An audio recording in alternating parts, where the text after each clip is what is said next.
ಸಾಧನೆ ಅಂದರೆ ಏನು ನಿಮ್ಮ ಪ್ರಕಾರ? ನನಗೆ ಸಾಧನೆ ಗುರಿನೂ ಇಲ್ಲ, ಸಾಧನೆ ಮಾಡಿದ್ದೀನಿ ಅಂತಲ್ಲ. ನಿರಂತರವಾಗಿ ಚಿರಂತರವಾಗಿ ನನ್ನ ಕೆಲಸ ನಾನು. ಸವಾಲುಗಳು ಅಂದರೆ? ಸವಾಲು ಅನ್ನುವಂಥದ್ದು ನೀವು ನೋಡುವಂಥ ರೀತಿಯಲ್ಲಿ ಹೋಗುತ್ತೆ. ಇದೆ ಅಂತಂದರೆ ಭೂತ ಬರುತ್ತೆ, ಇಲ್ಲ ಅಂದರೆ ಏನೂ ಇಲ್ಲ. ಎಂ.ಕೆ. ಶ್ರೀಧರ್ ಅವರ ಜೀವನದಲ್ಲಿ ಶಿಕ್ಷಣದ ಮೌಲ್ಯ?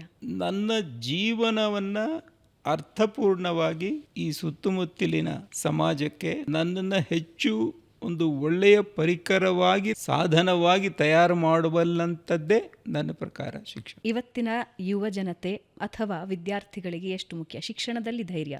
ಶಿಕ್ಷಣ ಮಾಡುವಾಗ ಸ್ಪಷ್ಟತೆ ಬೇಕೇ ಹೊರತು ಧೈರ್ಯ ಅಲ್ಲ, ಪ್ರಾಮಾಣಿಕತೆ ಬೇಕೇ ಹೊರತು ಧೈರ್ಯ ಅಲ್ಲ. ಅದರಲ್ಲಿ ತೊಡಗಿಸುವಂಥ ಮನಸ್ಥಿತಿ ಇರಬೇಕೇ ಹೊರತು ಧೈರ್ಯ ಅಲ್ಲ. ಶಿಕ್ಷಣ ಮತ್ತು ಮಾರ್ಕ್ಸ್ ಕಾರ್ಡ್ ಭಾಳ ಚಿಕ್ಕದಮ್ಮ. ನನ್ನ ಪ್ರಕಾರ ಯಾವುದು ಭಾಳ ಗೌರವವಾದದ್ದು. ಶಿಕ್ಷಣ ಭಾಳ ದೊಡ್ಡದು. ಆ ಶಿಕ್ಷಣ ಅಂದರೆ ಸಂಸ್ಕಾರ, ಶಿಕ್ಷಣ ಅಂತಂದರೆ ಸೇವೆ, ಶಿಕ್ಷಣ ಅಂದರೆ ಅರ್ಥಪೂರ್ಣ, ಶಿಕ್ಷಣ ಅಂದರೆ ಕೊಡುಗೆ.